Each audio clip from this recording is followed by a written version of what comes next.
like the fragrance after the rain. Oh, if you know it this evening, help me call him Jesus, Jesus, Jesus. Let all heaven and earth proclaim. Kings and kingdoms shall all pass away, but there's something about them. Listen. Sometimes life can change suddenly, and you find it hard to even breathe.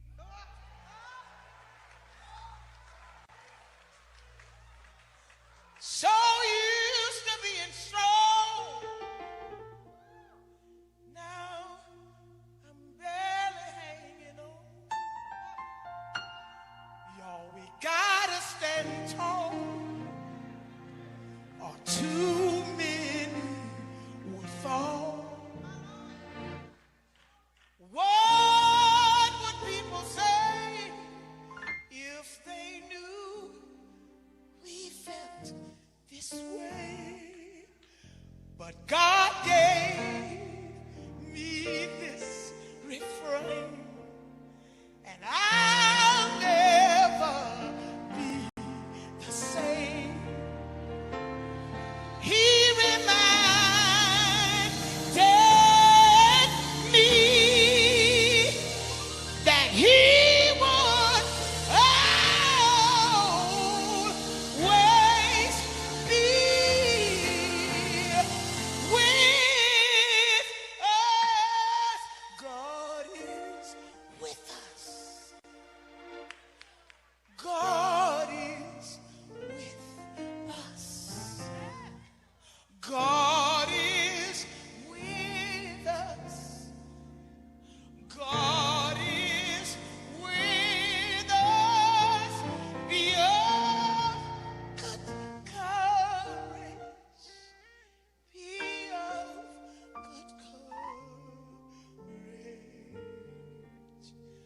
God is with us.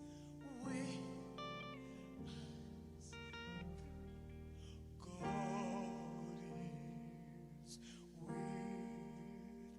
us. This is the promise. I will not leave you. I will not leave you. Even if you're feeling alone right now, the devil is a lie. I will not leave you. Jesus said, I will not leave you. Neither will I forsake you.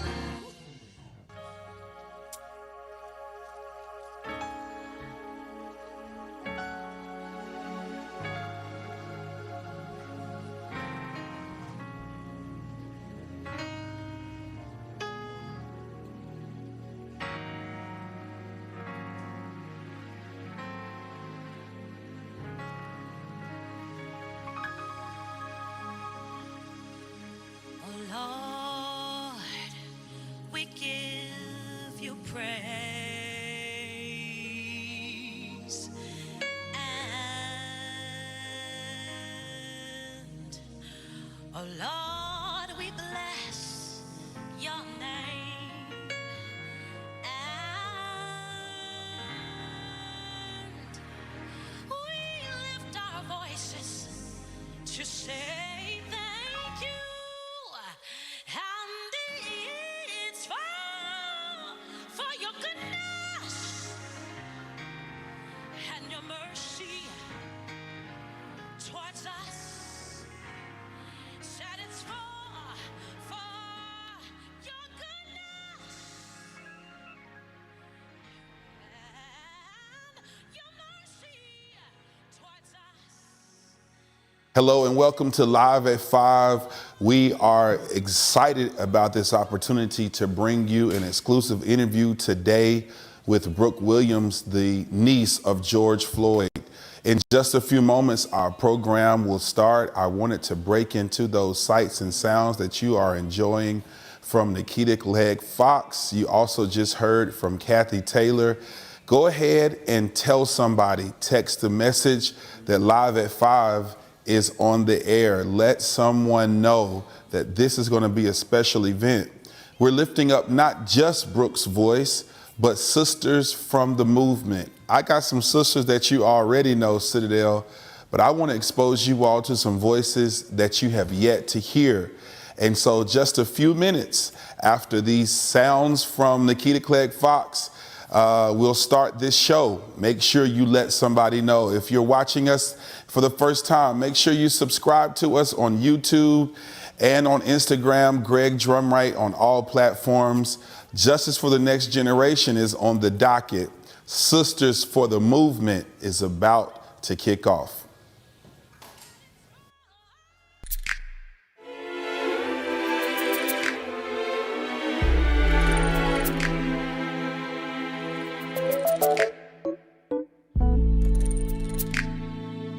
People are dying,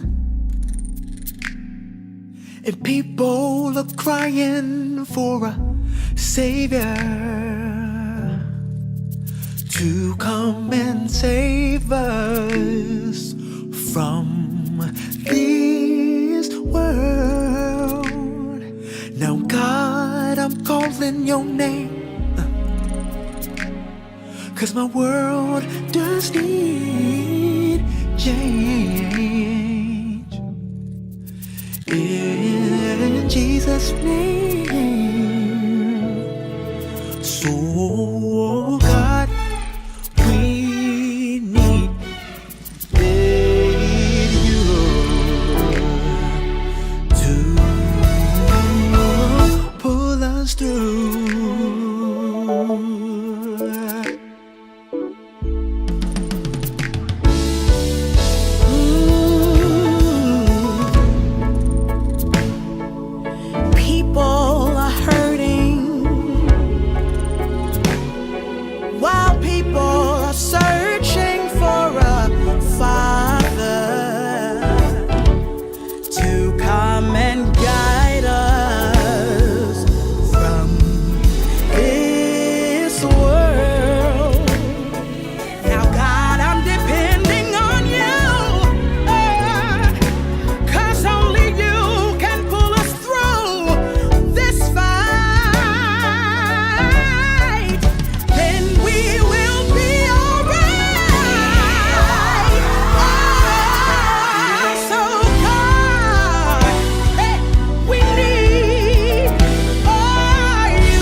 Today we're going to uplift the voices of sisters from the movement. Miss Sierra Kane, Miss Allison Gilmore, Miss Nakima Levy Armstrong from Minneapolis, Minnesota, and Pastor Carmen Means are all voices that we are excited to share with you. These are sisters that you may or may not know, but they surely have something to say, speaking to the social injustices and the civil unrest that our nation has been experiencing. It was Ida B. Wells, American journalist and civil rights activist, who made this profound statement. The way to right wrongs is to turn the light of truth upon them.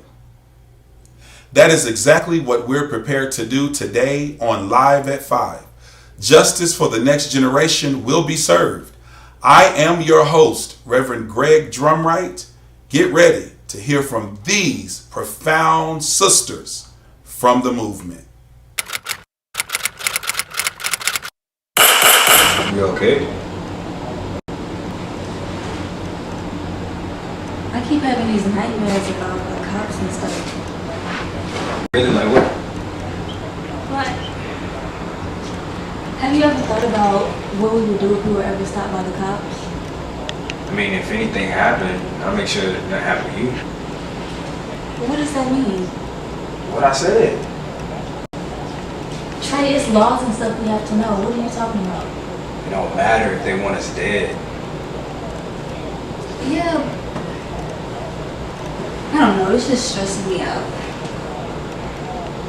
Look, I've been thinking about it all week, okay? I don't want to think about it today. Me either. It's been really exhausting. How about we go out? Want me some ice cream? Okay. It's so peaceful out here. Yeah, I know. I'm glad nobody else came out here with us. I know, we're all alone. We're all alone. Along with the car. Huh? Don't look. I think he's getting closer. We'll record him. My phone is dead. Where's yours? Mine's in the car. Okay, go to the car, and I'll come right after when I find out he's not following us. Okay? Trey, I'm not letting both of us get caught. I'm not leaving you out here by yourself. Please, it's not gonna take that long.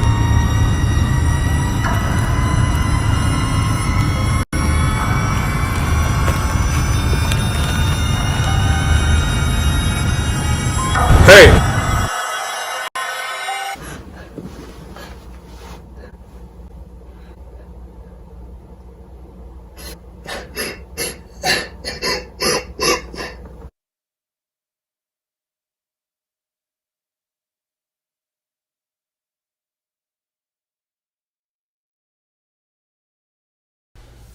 Thank you, Sierra, for sharing your vision of how our dreams can quickly turn into a nightmare in today's racially charged environment. Again, she was inspired by the hopelessness that Black women carry each and every day as a nightmare for us Black men. Sierra is a young actress and activist, and we are proud of you today for this valuable contribution that you've made to Live at 5. Now we're heading out to St. Louis, Missouri. A young female activist hailing from North Carolina A&T State University, about to make her way across the seas to further her education. But just before she takes flight, she stopped by her old high school in St. Louis to share this phenomenal speech. I give you Miss Allison Gilmore.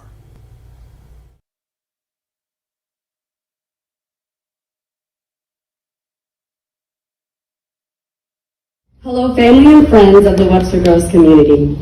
My name is Allison Gilmore, and I grew up right here in Webster Groves. I stand before you heartbroken and burdened. These past few mornings, I've had to wake up thinking of all the Black men I've lost in my life this week.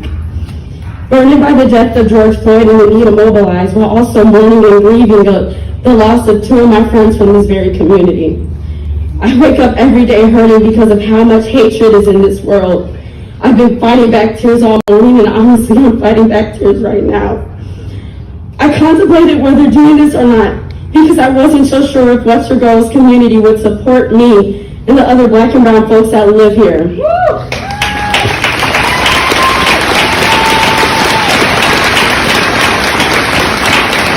I honestly struggled to get here today. I didn't know if my words would be in vain or if I was preaching to the choir. I struggled between prioritizing my mental health but knowing that there's a need for change in this community and in this entire world. See, I've grown up here my whole life. I went to Little Bristol, Big Bristol, Seager, Hickson, and I graduated from Webster Girls High School in 2016. I made my closest friends here, and I often hung out in Old Orchard and Old Webster. But I also have had some pretty bad ones, like being one of 2 Black kids in my 3rd grade classroom and feeling so lonely if she wasn't there. Like being told I received scholarships only because I was a Black girl. Like being challenged and questioned for attending Webster Challenge meetings. Like sitting in classrooms with boys who call people monkeys and gorillas in group chats. Like hearing students say, I don't understand why any of this mattered, in reference to the death of Michael Brown and the indictment of Darren Wilson.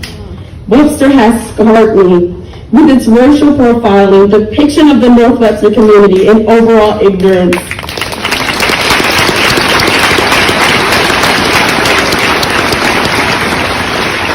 Webster scarred me so bad that I chose to attend a historically Black college and university in North Carolina because I couldn't take another 4 years of imposter syndrome, white ignorance, and feeling ashamed for being a radical individual.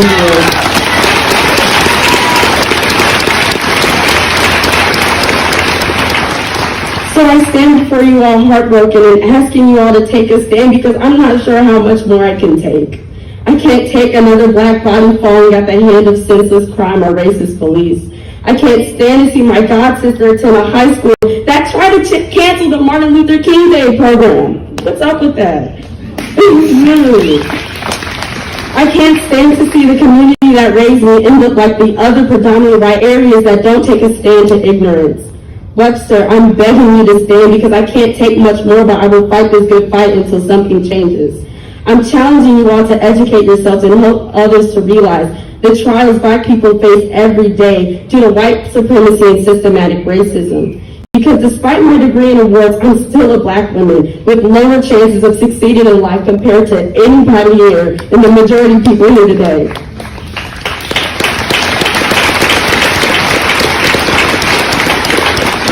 I need more than a few petition signatures and money donated to bailout funds. I need you all to live as if my life matters.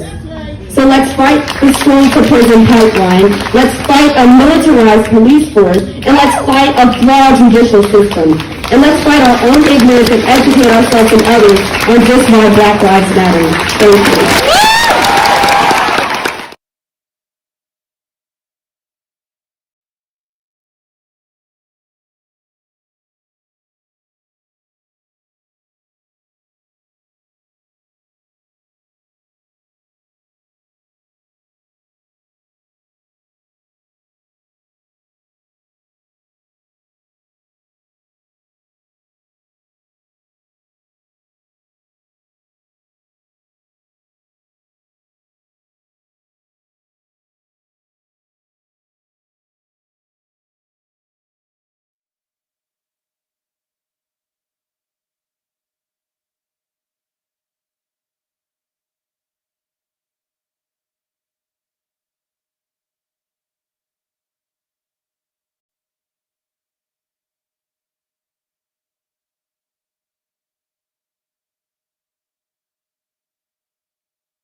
Very powerful words. I could only pray that the community there in St. Louis is as proud of you as we are here in North Carolina. You have a very special work ahead. Now let's head to Minneapolis, Minnesota, at the intersection of 38th and Chicago, when the community erupted in celebration at the announcement that the 4 officers who murdered George Floyd had been convicted. From within the crowd, a prophetic voice emerged that inspired us all of us who were claiming justice for George's death, that this is not a moment. This was a movement. I give you Carmen Means. This Come on, sing it for joy. Sing it for joy. This is not the war. Me over. For every We're trial. in this to the long haul. Right now, this is not a sprint. This is a marathon. So if you are out here, for the clout and for the likes, this ain't your battle. Listen. Let me say that again. If your agenda is only to have selfies so it can pop up in your timeline 1 year from now, when you're not willing to help us fight for systematic change, this is not your space.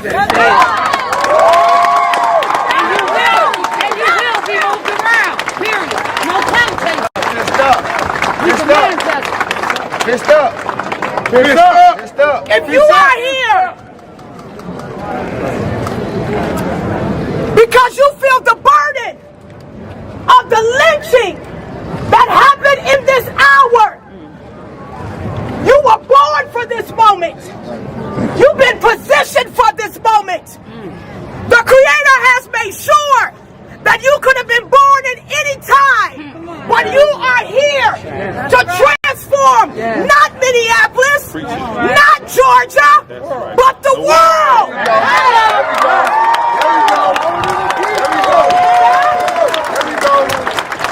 And let me speak to this. I'm not concerned about your personal relationship with the Creator. That's between you and the creation. But what I know right here is that there was divine intervention on the highway when a tank rolled down on 15,000 protesters and not one body. One body.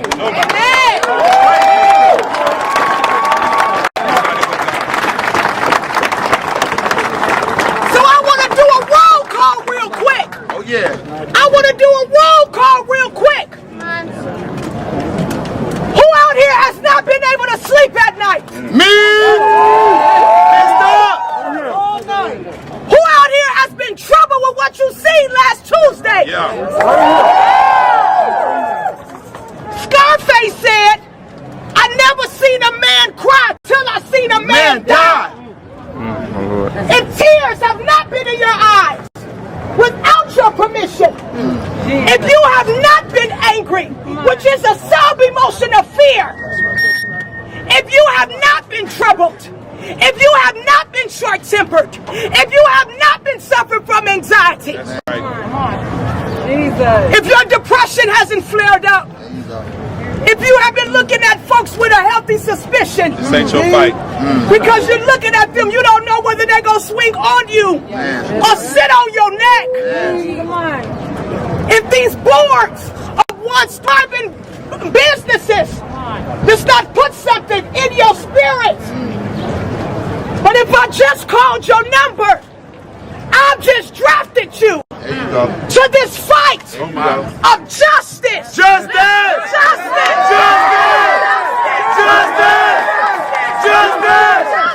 Justice! Hold on! Justice! Hold on! Justice! Hold on! Justice! Put y'all fists in there when y'all say it. Justice! Now check this out.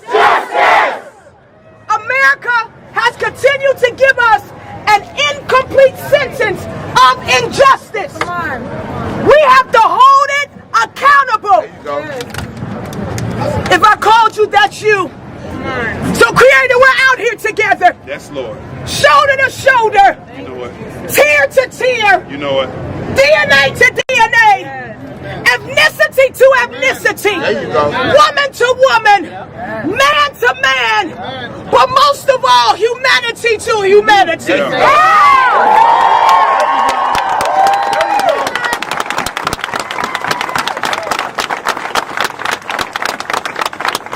We're not here for the moment. There we go. We're here for the movement. There you go. We're here for the completion. For transformation. From injustice to justice. There you go. You said that you wish above all things that we prosper and be in good health. Even as our soul prospers. A fearful soul cannot prosper. So we call on you, great divine. Yes, Lord. We call on our ancestors. Hallelujah. We call on the spirits of them that went before us. The reason why we can hold space. Forgive us for our disrespect. Forgive us for our lack of acknowledgement. But today's a new day. Today's a new time. Today's a new moment. We will walk in boldness. We will walk bold as a lion, but gentle as a dove. And most of all, every adversary that is against the plot of justice, we dismantle it right now in the name. Yes. There we go. Cast you down. In the name of Jesus. Yes. Cast you down. So we pray for this moment. We Selah this moment. As it is above, so shall it be below. Thy kingdom come. Thy will be done. Thy kingdom is coming. And thy will is being done. Now I want you to operate in discipline right now. Because if you can't control your body, you can't control the world and atmosphere around you. Tomorrow is the first memorial in Minneapolis for our now ancestor, George Floyd. We want you to stand in solidarity with us, wearing all black. And in this moment, we want our hands in the air, There we go. eyes to the sky, and a moment of silence. Right hand in the air. Yes, ma'am. Left hand on your chest. Feel your opportunity. Feel your heartbeat. Feel your moment.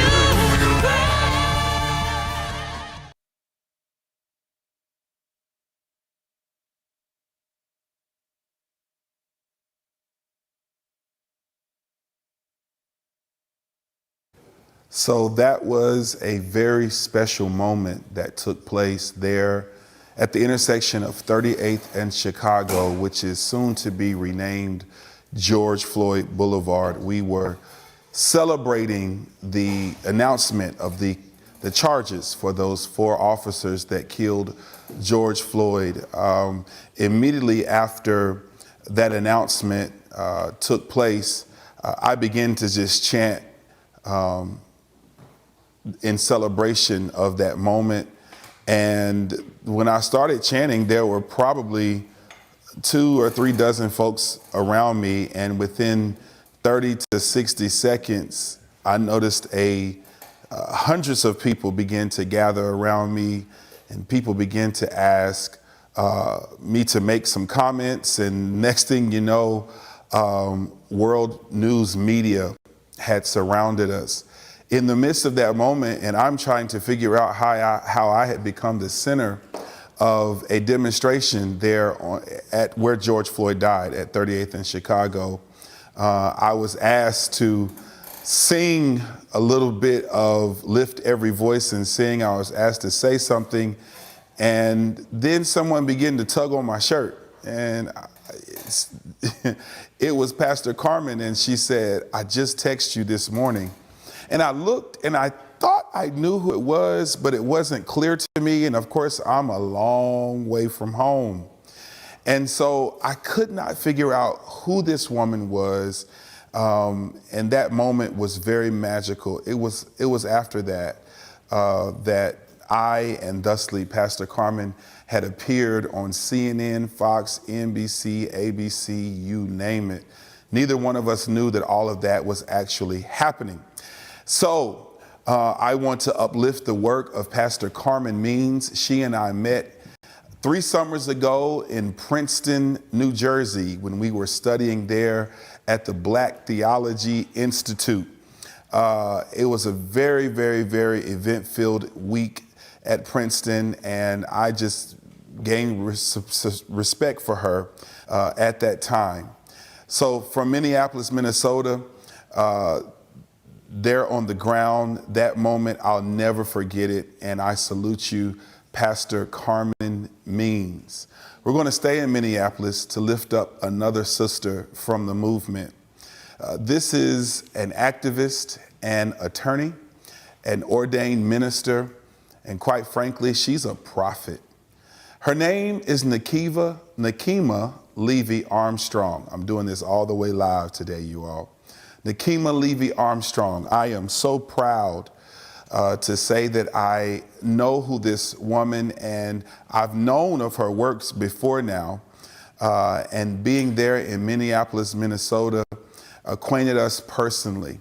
She is a very prolific speaker, but her work is very true to the movement. For years, she had been organizing against the police brutality that had been commonplace there in Minneapolis. For years, she has been protesting and leading talks and discussions and demonstrations with the public officials there to make the change there a reality. And so I want to give you Nakima Levy Armstrong in her own words, one of the sisters from the movement.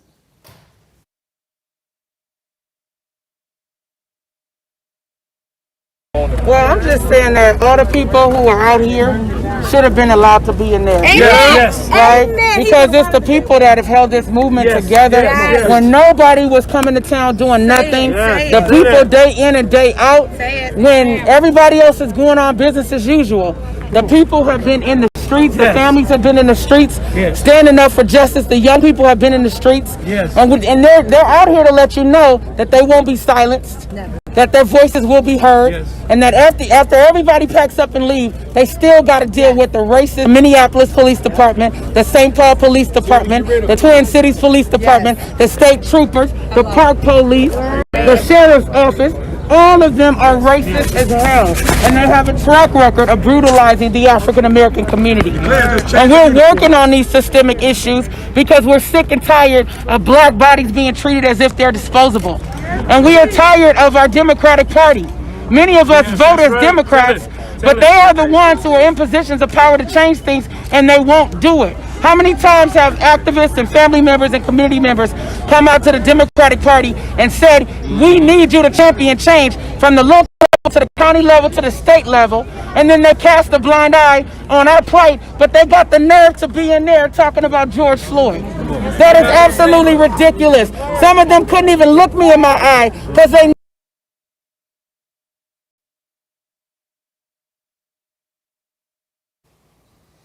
I want you to begin to Google. I want you to look up her work. I want you to follow her social media. This sister is coming strong. I want you to know that she has done some very, very, very impactful organizing. But after speaking with her, there is a burden for more. It was truly overwhelming. I mean, it was inspiring as well. I pulled away from my conversations with her in prayer. asking that God would anoint her, her husband. They are both attorneys, and the community that they are organizing around for there to be true change, long-standing change, change for not just people of color, but poor people, people on all sides of that community that are now in need of justice like never before. Nakima, God bless you, sister, and thank you for everything that you and your family and the community of organizers around you are doing to make Minneapolis, Minnesota a better place. Also, happy birthday. Y'all, today is Nakima's birthday, so hit her up on her social media and let her know that the Justice for the Next Generation crew is pushing for her and pulling for her all the way from the East Coast. And at this time, you've probably been waiting for the very special exclusive interview that we had with Miss Brooke Williams. I met Brooke in Houston, Texas, just a few days before George Floyd's funeral. George Floyd is her niece. As a matter of fact, you'll hear that they had a much closer relationship than just uncle and niece. This voice is a very special voice. This voice that you're about to hear is what I'm predicting to be one of the ones that will speak to the next generation. Everybody, I bring you Brooke Williams in her own words.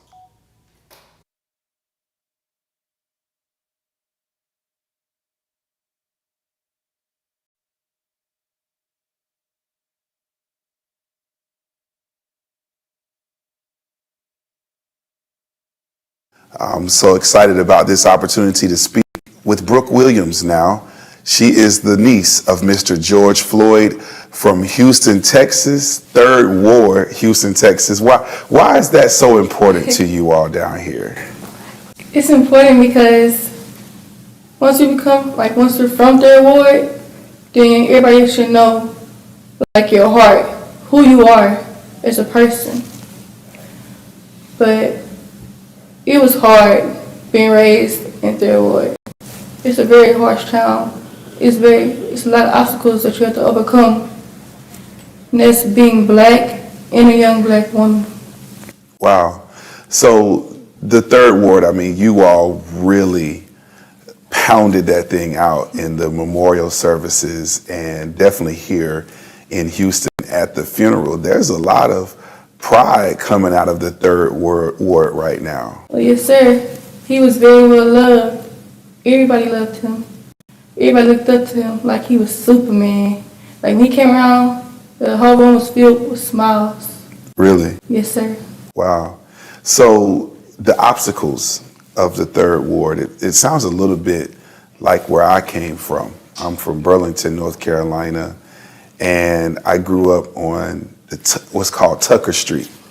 It was, an apartment community, what we consider to be Section 8. I'm from the bottom, literally.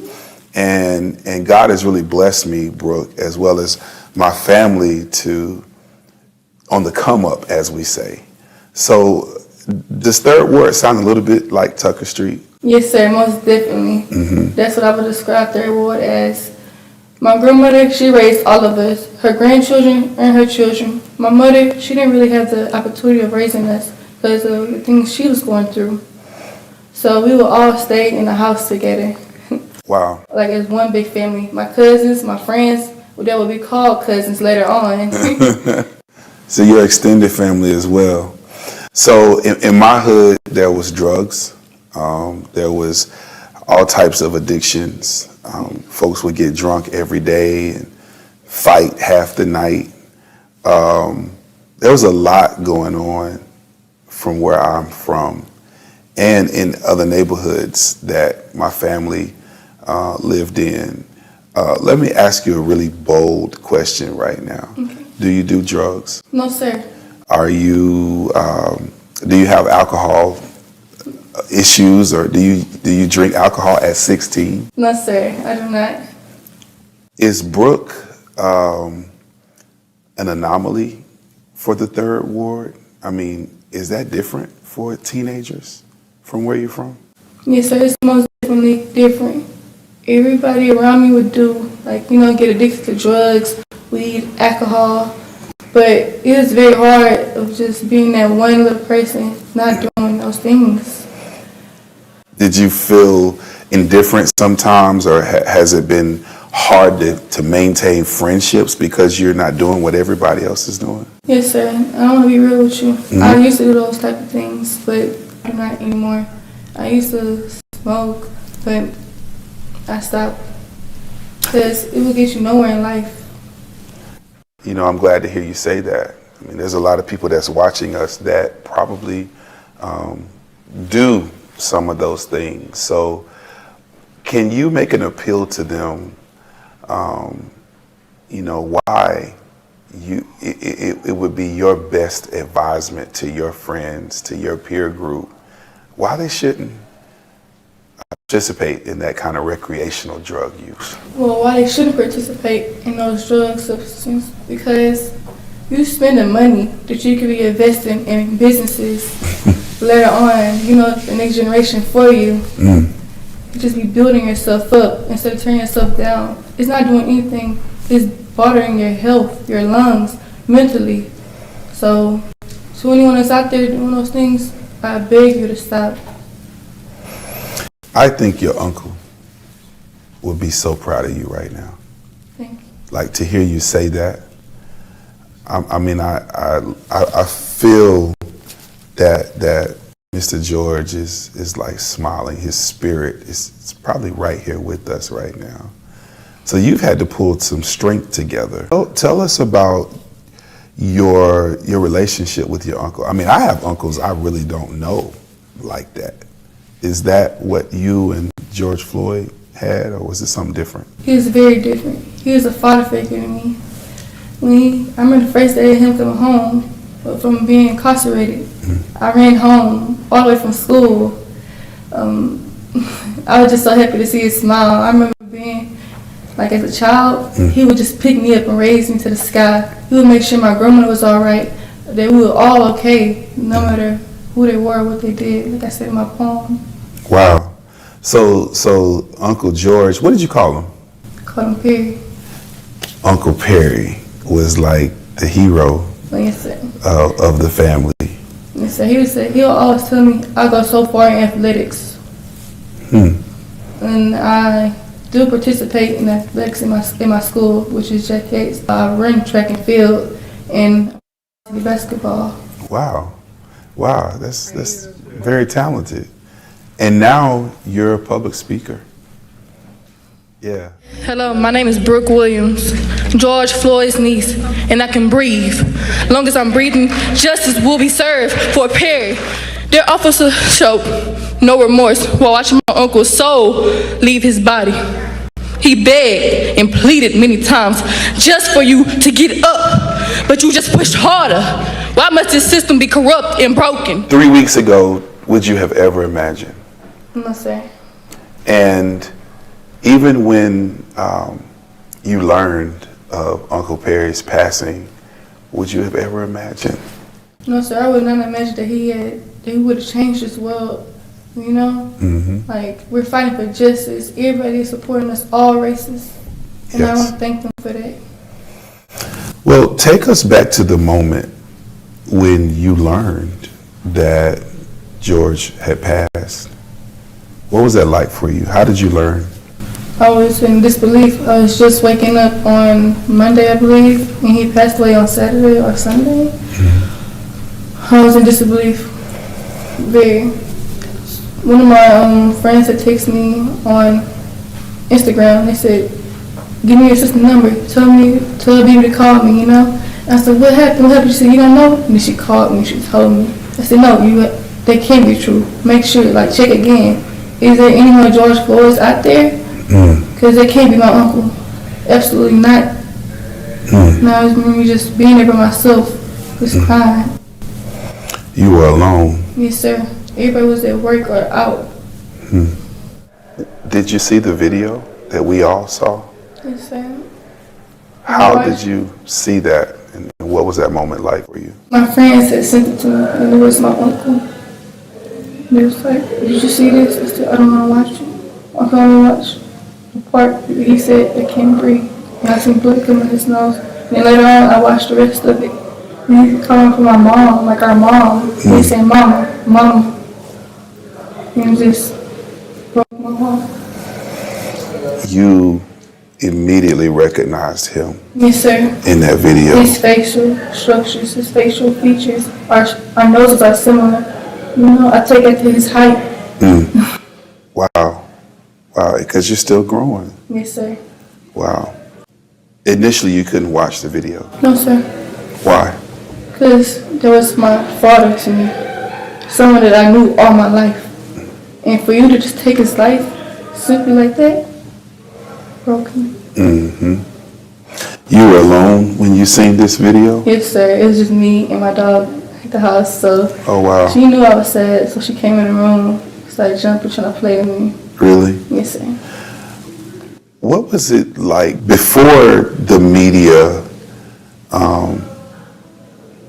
drew attention to that Officer Chauvin's knee on your uncle's neck?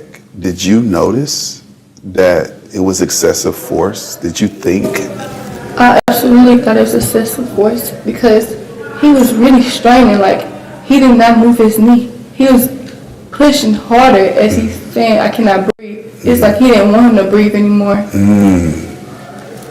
So I already knew he was struggling, just had his hand on the car, just moving moving his knee on his neck. Like, why would you do that? Why would you take somebody's life? You saw what everybody else saw, and I'm sorry, Brooke, that your father figure uncle had to die like that. We are all in these streets fighting for justice. When did you notice that your uncle's death was actually changing society? Well, actually, I've been noticed before, but yesterday, when May Sylvester Turner and the other man from Congress made those new laws, or those passed those new bills, I just have a duty, responsibility, and an obligation not to allow this to be like the other times. That we do not walk away today after having celebrated his life and not taken the next step to commemorate and to assure the future generations that this won't happen again. We have now a law that makes it against the law to put your foot on the neck of a person. But as I speak right now, the city attorney is drafting an executive order. And what that order will say is that in this city, we will ban chokeholds and strangleholds. In this city, we will require de-escalation. In this city, you have to give a warning before you shoot. George and this family, rearing up in Houston, 3rd Ward, Detroit, coming out of CUNY homes. But we honor him today because when he took his last breath, the rest of us will now be able to breathe. So therefore I, Sylvester Turner, Mayor of the City of Houston, hereby proudly proclaim June 9, 2020 as George Perry Day in the City of Houston. To God be the glory for the good he has done. I just smiled. I got up and I clapped so hard. My hands were just hurting. Really? I was screaming. Yeah. Yes, finally, some change is being made. Yeah, that was a very powerful moment at the funeral, and Brooke is speaking about Al Green, Congressman Al Green, who made some major announcements at the funeral service. But there were Jamie Foxxes there. There were rock stars there. There were R&B legends there. Well, gospel legends. Before that, the memorial service in Minnesota, I believe. Yes.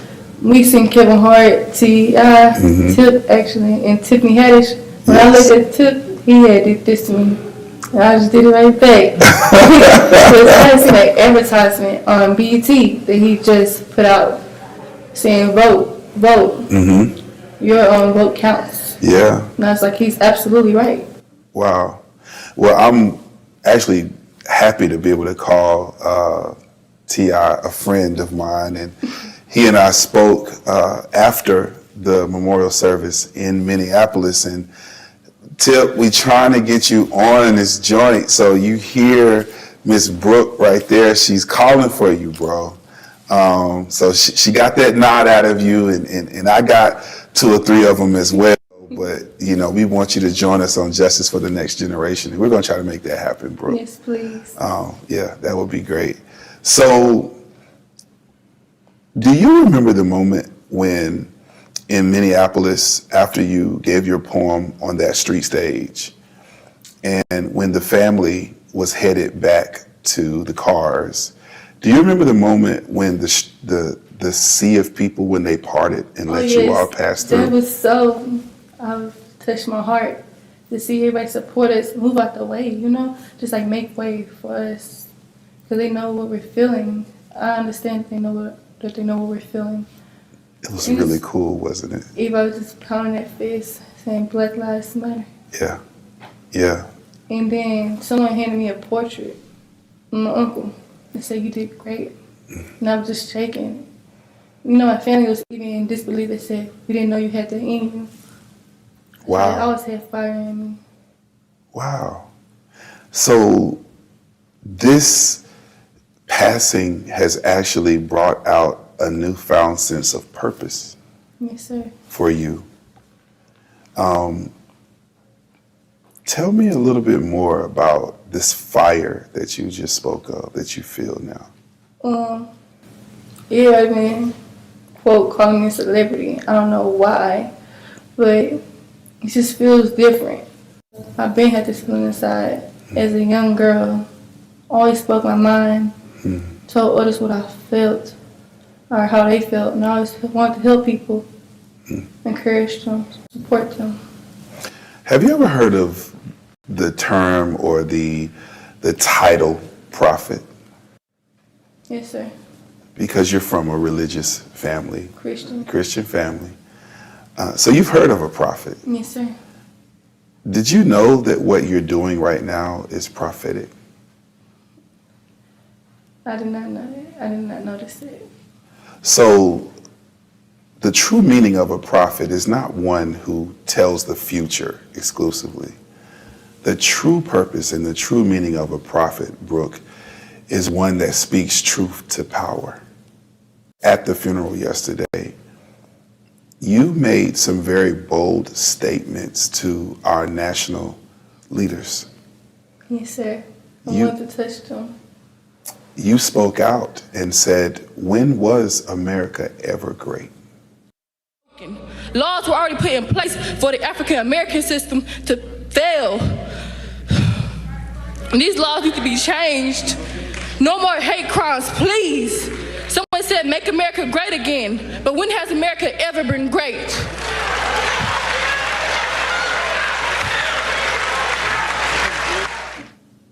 And I know a lot of people that would disagree with you on that, but in your 16 years, America has not been great for you. At all, you know, for our skin color, being black, African American, even Latinos being at ICE. ICE. I don't understand. Were you aware of racism before your uncle's passing? Oh, absolutely. What have you experienced in terms of racism? Well, basically, I've been in public schools my whole life, but I had this teacher, you know, it didn't go so well. You've experienced some bias from even your teachers. You know, I ain't used to be this type of person. I'm always the same person, you know, but we all make mistakes in our life. And I didn't used to do my work in school, but I changed. Now I'm number 21 in my class. People would just say, wow, I'm so proud of you, but... So be more specific, because You're still in high school at Jack Yates. That's where Mr. George Floyd went, and I promise you, like, Brooke, Jack Yates is gonna be in my head like for a long time, if not forever. Maybe one day we'll get to come to Jack Yates and see what's up around those parts. They have open arms waiting. That's Really? how Jack Yates is. Yes, sir. Well, your family, the people in Minnesota, and the people here in Houston have just blew our minds with how welcoming you all are. You know, the other thing that blew my mind, the heat.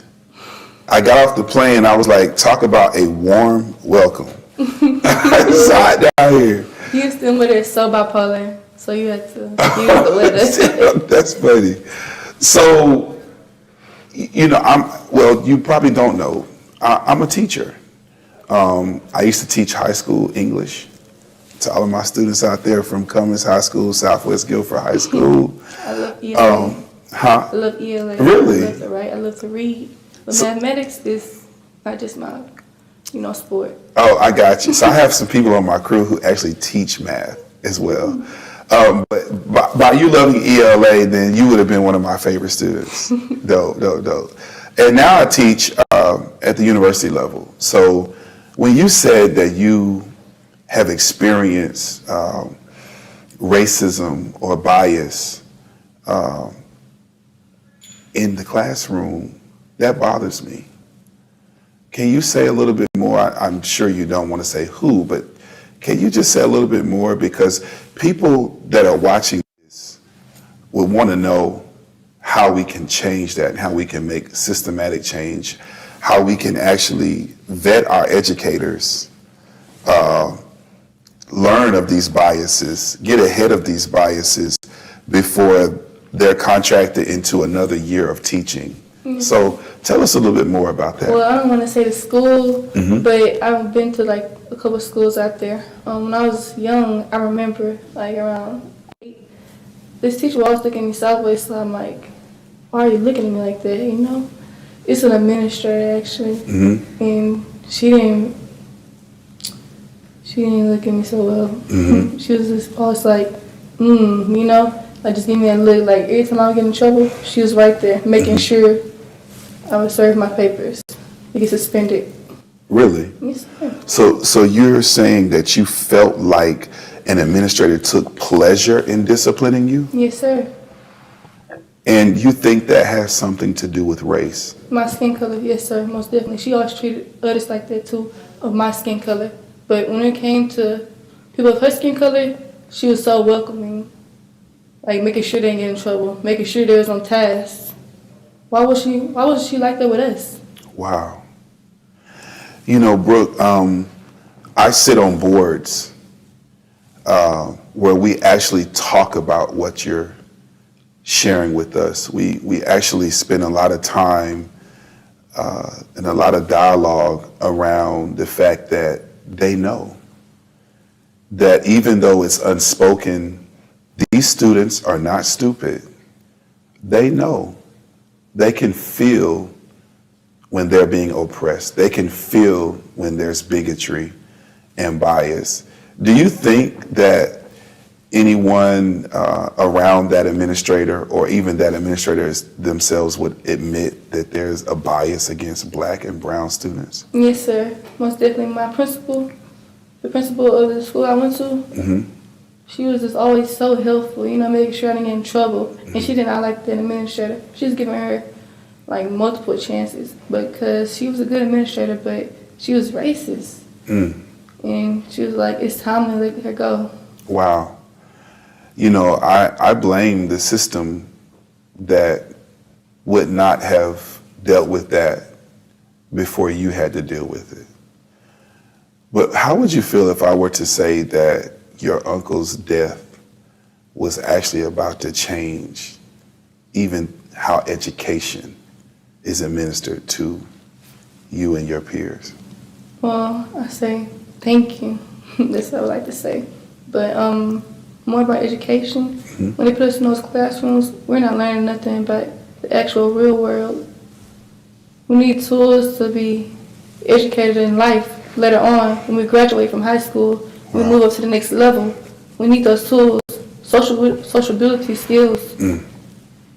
So, Do you think, you talk about real world, yes, sir. and again, going back to our neighborhoods, going back to our blocks, did anything you learn in school teach you how to navigate through life thus far? Well, some teachers, they actually helped me, you know.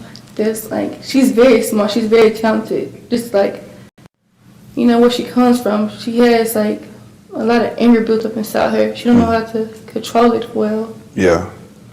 And I'm sure you have friends that may be dealing with that as well. Yes, Why do you think young black youth, or let me say this again, why do you think black youth is angry right now?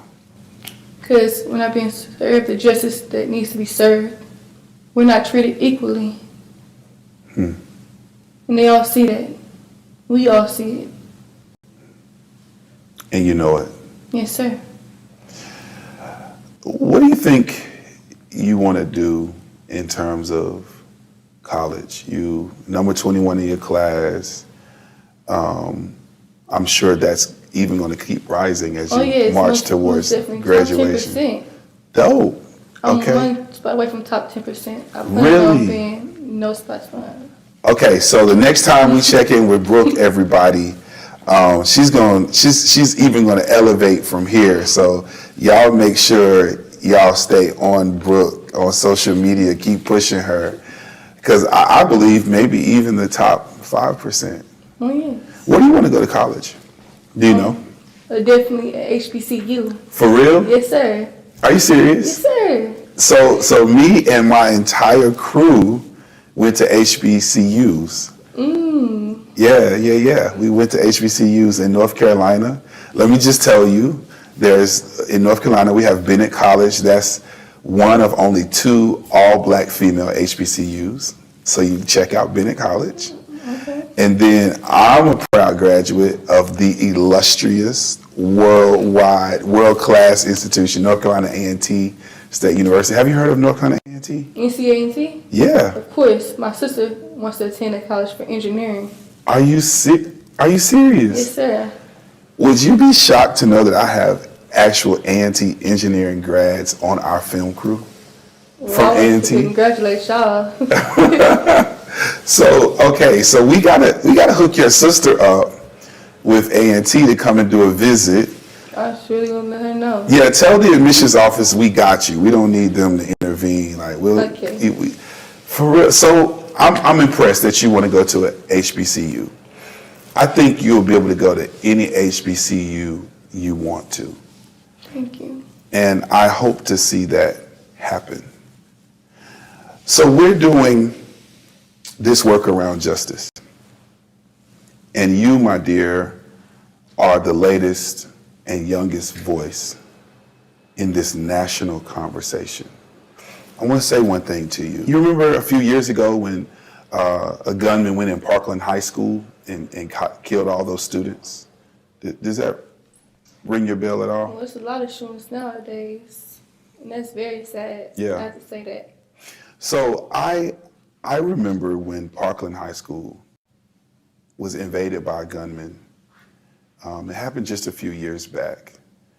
And as a result of what happened that day at Parkland High School and the loss of life, there were 15, 16, 17-year-old students who took the nation by storm, took the national stage as spokespersons against gun control or for gun control.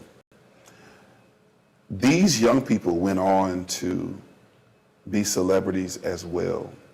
They went on to speak to Congress. They went on to lead marches and demonstrations in the nation's capital. They went on to give talks and dialogues in college classrooms and communities across America. And I said to myself then, why is it when young black voices speak out against the things that happen in their communities, do they not get those same opportunities? Brooke, you're a celebrity today because of an unfortunate event, the passing of your uncle. But I want you to know that we're going to push you forward. we're going to push you into the national scene and into the national spotlight. We're going to tell everybody that you are the voice from within this generation that they need to hear from concerning justice. Are you ready for all of that? I most absolutely am. Did y'all see that confidence? Like, she's like, I got this. I believe the Lord is with you. Thank you. So let me ask you one more question. What does justice look like for the next generation? Justice look like for the next generation is us being us, living day-to-day life without being seen as someone who is less than anyone else, having a freedom of speech. That's all. Thank you. You wrote a poem for your uncle. Yes, sir. Can you read that for us? Yes. Everyone, Brooke Williams, in her own words, a special tribute to her uncle, Perry, better known to us as George Floyd. So one of the strongest men I know, not just strong physically, but mentally. I love you. When you were around, everyone felt your presence and no one felt left out. You were a big jolly giant, harmless. I feel empty inside when I know I will not be able to hear the soothing sound of your voice anymore. You always called me your baby girl and said I'll be successful no matter what. It turns out you were right. Thanks for the support and congratulations. You took care of everyone around you, no matter who they were or what they did. I remember some days Mama was all we had, and she kept us all together. I know you and Grandma would be very proud of me. I finished the race for you and Grandma. I love y'all dearly. Thank y'all so much.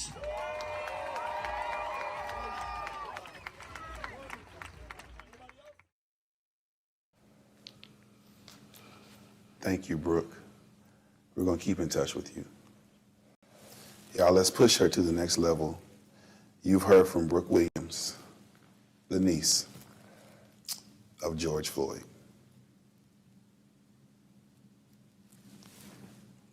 Amazing. Thank you.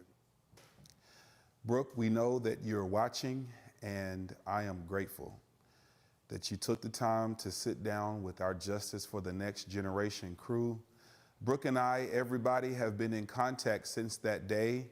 We're working to pull her sister and her to North Carolina to visit not just A&T, but some more of the HBCUs that are around our state. We're going to also stay in touch with her to see her across that high school graduation stage and the journey that she has ahead.